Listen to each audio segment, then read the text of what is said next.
হাতে অত্যাধুনিক বন্দুক, পরনে উর্দি। ছবির ক্যাপশনে লেখা ছিল নতুন দায়িত্বের জন্য প্রস্তুত। কালীঘাট থানার ওসি গৌতম দাসের এই ছবি নিয়ে নির্বাচন কমিশনের দ্বারস্থ হয় তৃণমূল। এরপরই বিতর্কিত ওই ছবিকে কেন্দ্র করে তৃণমূল কংগ্রেসের অভিযোগের ভিত্তিতে কালীঘাট থানার ওসিকে সাসপেন্ড করল কলকাতা পুলিশ। তার জায়গায় দায়িত্বে এলেন উল্টোডাঙ্গার মহিলা থানার ওসি চামেলি মুখোপাধ্যায়। এ বিষয়ে রিপোর্ট তলব করল নির্বাচন কমিশন। যদি এ ধরনের কোনো দোষ প্রমাণিত হয় তাহলে তার বিরুদ্ধে বিভাগীয় তদন্ত শুরু হবে এবং বহিষ্কার পর্যন্ত হতে পারে, এমনটাই কমিশন সূত্রে খবর। তৃণমূলের দাবি, এই ছবি ইঙ্গিত করছে নির্দিষ্টভাবে কোনো ব্যক্তি বা বিষয়কে টার্গেট করা হয়েছে। তৃণমূল কংগ্রেসের রাজ্য সহ সভাপতি জয়প্রকাশ মজুমদারের অভিযোগ ছিল, কলকাতা পুলিশের নির্দেশিকা অনুযায়ী কোনো পুলিশ কর্তা উর্দি পরা ছবি সোশ্যাল মিডিয়ায় দিতে পারেন না।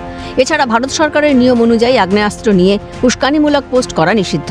এ ধরনের পোস্ট সাধারণ মানুষের জন্য সরাসরি হুমকি হিসেবে কাজ করে বলেও তিনি দাবি করেন। এটা হয় কি করে? বিষয়টি উল্লেখ করে জয়প্রকাশ মজুমদার কমিশনে নালিশ জানিয়েছেন বলে জানান শ্যামপুকুরের তৃণমূল প্রার্থী শশী পাঁজা। তিনি বলেন, এখন কমিশন কি পদক্ষেপ করে সেটাই দেখার। এটা নিয়ে আমাদের দলের পশ্চিমবঙ্গ তৃণমূল কংগ্রেসের সহ সভাপতি একবারই চিফ ইলেকশন কমিশনার এবং সিইওকেও দিয়েছেন চিঠিতে। এটা হয় কি করে? এটা নানান আইনগুলো কোট করে শ্রী জয়প্রকাশ মজুমদার ওই চিঠিটা লিখেছেন এবং দেখি তারা উত্তর দেবেন। কমিশনের হাতে কেন্দ্রীয় বাহিনী, তারা এই বন্দুক দেখে ভয় পাবে? এ বিষয়ে তাদের মাথা ব্যথা করার সময় কোথায়? কটাক্ষ ছুড়ে দিলেন বহরমপুরের কংগ্রেস প্রার্থী অধীর রঞ্জন চৌধুরী। আমার জানা নেই, কমিশন যার হাতে 2.5 লক্ষ 3 লক্ষ ফৌজ আছে, সে এক ওসির বন্দুক দেখে ঘাবড়াবে না? এখানকার সিআরপিএফ ঘাবড়াবে? 2.5 লক্ষ ফৌজ নিয়ে ঘুরে বেড়াচ্ছে, তারা কোথাকার বন্দুক নিয়ে কে বসে আছে না আছে, ডান্ডা নিয়ে কে বসে আছে, তাহলে তাদের মাথা ব্যথা করার সময় কোথায়? এই সাসপেনশন বেশিক্ষণের নয়। পুলিশ আর তৃণমূলের দলদাস থাকছে না, এটা পরিষ্কার। প্রতিক্রিয়া বিজেপি প্রার্থী সজল ঘোষের।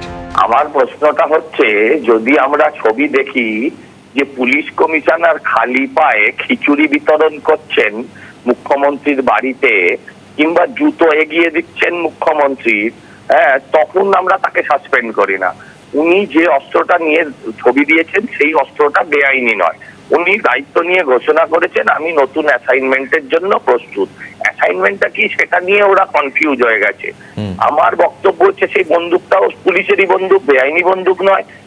এরকম বহু ছবি দেখা গেছে তৃণমূলের মঞ্চে বহু পুলিশ কর্তাকে তৃণমূলের সঙ্গে একসাথে গলাগলি ঢলাঢলি করতে বহু পুলিশের অফিসারকে, তখন তাদের সাসপেন্ড করা হয়নি। কিন্তু এটা থেকে একটা জিনিস পরিষ্কার, তৃণমূল যে বিরোধী দলের ভূমিকায় অবতীর্ণ হয়েছে, পুলিশ মন্ত্রী যে আর মমতা ব্যানার্জি নেই এটা কিন্তু পুলিশ বুঝিয়ে দিচ্ছে। এই সাসপেনশন কতক্ষণের? এই সাসপেনশন বেশিক্ষণের নয়, কয়েক ঘন্টার। এটি সম্পূর্ণ কমিশনের সিদ্ধান্ত। কেনই বা তিনি ছবি তুলতে গেলেন তাও জানা নেই। মন্তব্য কেন্দ্রীয় শিক্ষা প্রতিমন্ত্রী সুকান্ত মজুমদারের। দেখুন, এটা নির্বাচন কমিশনের বিষয়, কেন সরিয়েছে কি সরিয়েছে আমাদের জানা নেই। আর কেনই বা ছবি তুলতে গেলেন সেটাও বুঝতে পারলাম না। তাদেরও শখ হয়েছে তাকে সিনেমার হিরোর মতো হাতে বন্দুক নিয়ে ছবি তোলার জন্য। বিজেপির হয়ে কাজ করেছে, যারা বসিয়েছে বন্দুক দেখিয়ে তাদের খুশি করতে পারলে ভেবেছে বোধহয় কাজ হবে। শুধু সাসপেন্ড কেন, কোনো ওসির চেয়ারে যেন বসতে না পারে তা দেখা উচিত। তো তৃণমূল প্রার্থী কুণাল ঘোষের। পাকামি করতে গেছে, ভেবেছে যারা বসিয়েছে তাদেরও সব বন্দুক দেখিয়ে খুশি করলে বোধহয় হবে। যে ওসি কালীঘাট ওই বিজেপি সুপারিশে পোস্ট পেয়ে মুজরো সিংহমের মতো সাজতে যান, সঙ্গে সঙ্গে ওই বন্দুক দিয়ে সব ছবি তোলেন ওসি চেয়ারে বসে, শুধু সাসপেন্ড কেন, যেন জীবনে কোনো ওসি চেয়ারে না বসতে পারে, মেইন স্ট্রিমে না ফিরতে পারে, তার ব্যবস্থা নেওয়া হচ্ছে। ভোট গণনা 4 মে, তার আগে ওসি সাসপেন্ডে পরিবর্তিত পরিস্থিতির দিকে নজর রাজনীতির কারবারিদের। অভিরূপা সাহা ও অভিরূপা হাজরার রিপোর্ট, ক্যালকাটা নিউজ।